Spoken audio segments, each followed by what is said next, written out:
أنا اسمي محمود أحمد رجب خليل، الحركي عمر، من شارع دار الناحية بشتيل الجيزة. التزمت دينيا في سنة 2009 وبدأت أقتنع بالأفكار الجهادية في سنة 2013 في أيام فتح باب الجهاد لسوريا عن طريق الإنترنت والفيسبوك، وتعرفت على شباب من فلسطين كان دوري معاهم أن أستقبلهم في مصر ويطلعوا بعد كده على ليبيا يجاهدوا هناك ويطلعوا بعد كده على سوريا. واتمسكت، اتحبست سنتين في قضية جند الله في أرض الكنانة، وداخل السجن تعرفت على ناس من قضية أنصار بيت المقدس وجماعة الدولة الإسلامية. من ضمن الناس اللي تعرفت عليهم داخل السجن مصطفى حمدي سمعون، وخرجنا مع بعضينا في 5/2016 وقال لي اللي هو يسافر على سوريا، وكنت بتواصل معاه على التليجرام.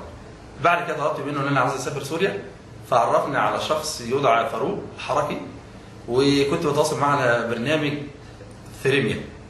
وطلب مني فاروق ان انا ابايع او الخليفه ابو بكر البغدادي، ولا انا اختفي يومين كده عند حد من قرايبي لحد ما هو يجهز لحد يجي ياخدني يقعدني شقه.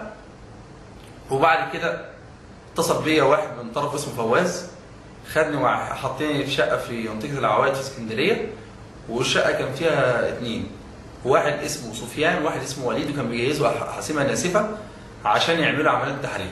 واقتحم الامن علينا الشقه واتقبض علينا كلنا.